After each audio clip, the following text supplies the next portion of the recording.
Section 1. Introduction. The shared roots of Jordan and Palestine.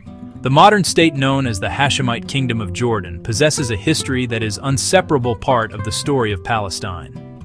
Many contemporary observers tend to view Jordan and Palestine as entirely separate entities, each with its own distinct national narrative and political destiny. However, a closer examination of the early 20th century reveals that their origins are fundamentally the same. The political and territorial framework for modern Jordan and the State of Israel was established under a single legal instrument, the League of Nations Mandate for Palestine. This essay will explore the claim that Jordan is, in essence, the first Palestinian Arab state to be carved out of the territory of Mandate Palestine, making it a critical, though often overlooked, part of the broader Palestinian story. Section 2. The San Remo Conference and the original Mandate for Palestine. The legal foundation for the modern Middle East was largely laid at a meeting of the Allied Supreme Council in San Remo, Italy, in April 1920. It was here that the winning international powers of World War I finalized the allocation of mandates for the former territories of the defeated Ottoman Empire. For the region known as Ottoman Palestine, the conference decided to assign the mandate executive power to Great Britain. This decision formally incorporated the principles of the Balfour Declaration of 1917 into international law. The Balfour Declaration was a public statement issued by the British government announcing support for the establishment of a national home for the Jewish people in Ottoman Palestine, a commitment that would shape the destiny of the region for the next century and beyond. These obligations created a fundamental tension that the British administration would struggle to manage after deciding to give part of to its Arab war allies.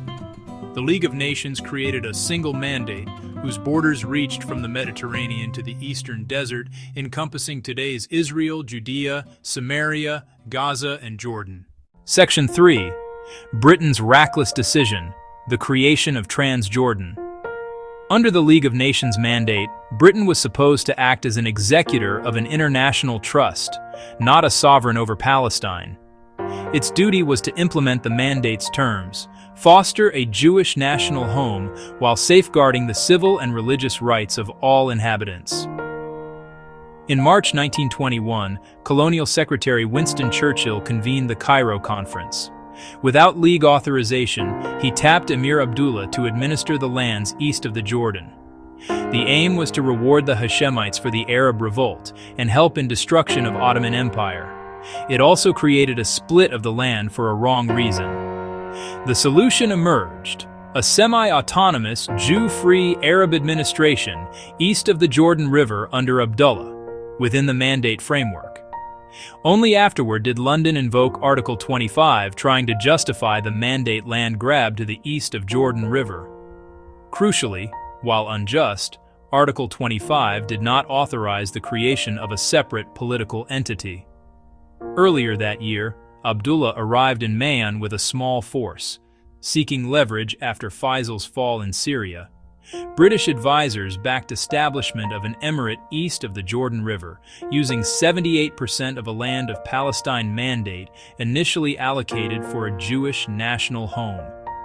As later British memos and many scholars note, by installing Abdullah, London stepped beyond delegated powers and reshaped the mandate's administration to suit imperial needs.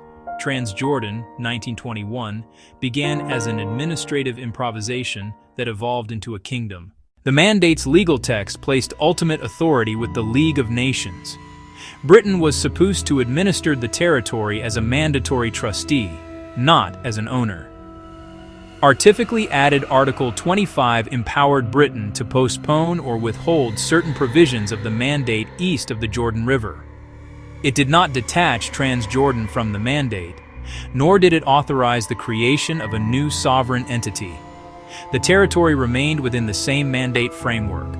The clause's wording was narrow. The mandatory executor could postpone or withhold applying specified provisions in the eastern area if deemed inapplicable to local conditions, an administrative adjustment, not a legal state separation. Understanding this precise language is crucial. the League retained sovereignty over the Mandate.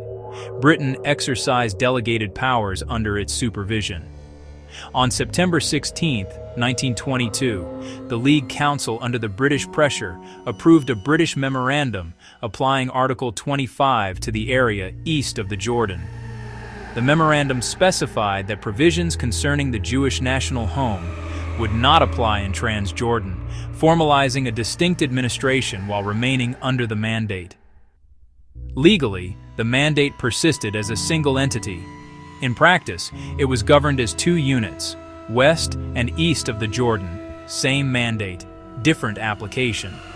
By invoking Article 25, Britain 3/4 of the Mandate's landmass to an Arab administration centered on Transjordan, creating de facto an Arab Palestinian state on a land of Palestine Mandate, on 78% of its territory. This arrangement preceded the 1947 UN partition plan, which later attempted to split Jewish part of Palestine Mandate again into another Arab state. Many contemporaries and scholars argue that installing an emirate under Abdullah stretched Britain's delegated discretion under the trust.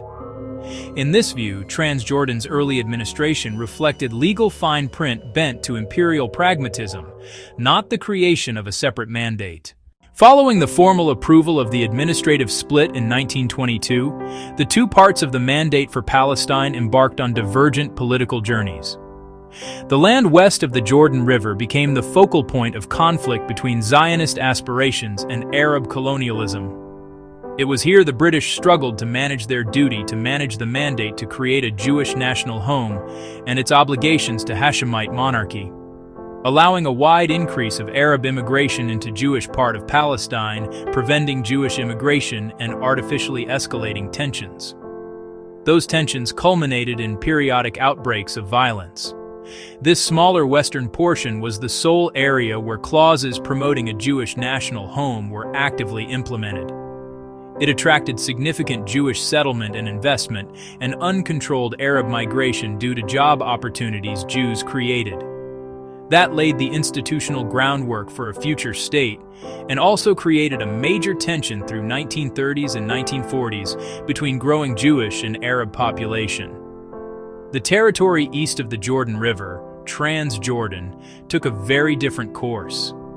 Under the rule of Emir Abdullah, Jews were excluded from building their national home there and not given any election rights, and with British advisors, Transjordan began developing an ethno-state. Over the next 2 decades, Britain illegally gradually granted Transjordan increasing autonomy, culminating on May 25, 1946, when Britain formally terminated its mandate responsibilities over the Eastern Territory. The emirate became the independent Hashemite Kingdom of Transjordan, later Jordan, 2 years before the end of the Mandate in the west part of Palestine and the establishment of Israel as a result of victory in a war of independence. For years after independence, Jordanians seen themselves as Arab Palestinians, not as two separate nations. Under Article 25, Britain split administration into de facto Arab Palestine in east of the Mandate and Jewish Palestine in the west. The political line was recent. In this legal framing, Jordan became the Arab-administered part of the Mandate, what many understood as the Arab Palestine. Jordan's leadership voiced this view plainly. The kingdom's identity and fate were bound to Palestine, Jordan constituting the Arab Palestine within the Mandate settlement. The first was especially direct about this connection. In King Abdullah's speech in 1948, he told the Arab League, "Palestine and Transjordan are one, for Palestine is Transjordan and Transjordan is Palestine." This reflected a settled outlook. No additional, separate Arab Palestine existed west of the river inside the Jewish national home area of the Mandate. His policies followed suit. The 1950 annexation of the West Bank after the 1948 war flowed from that interpretation. No Palestine was established in the West Bank. In King Abdullah's mind, there was no need to create one more Arab Palestine.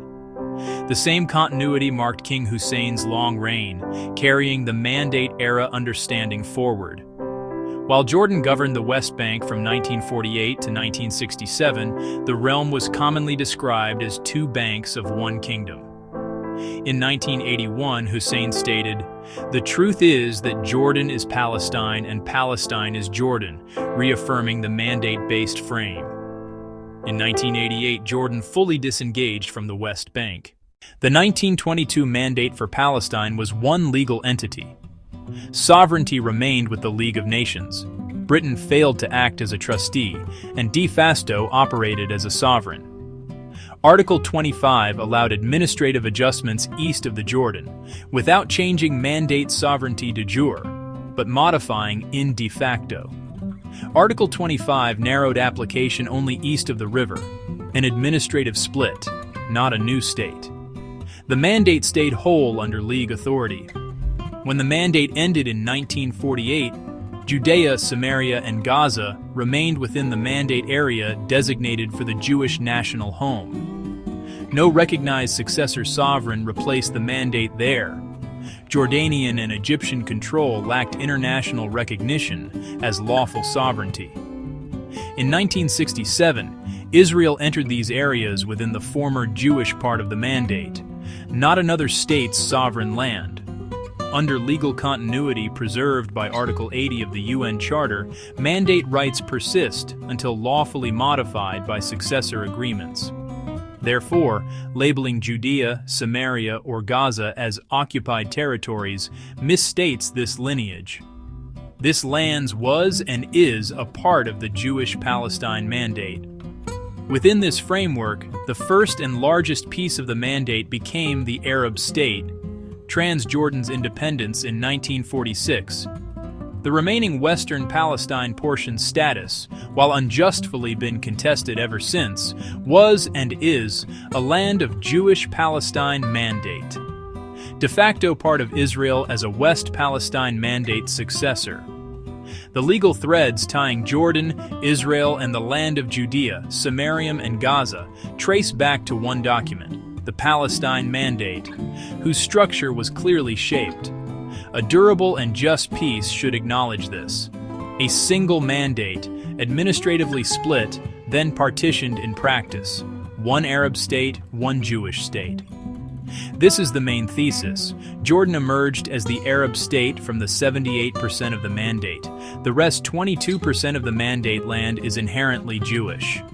As we view the map in 2025, remembering these facts clarify the path forward, firm on history, measured in hope.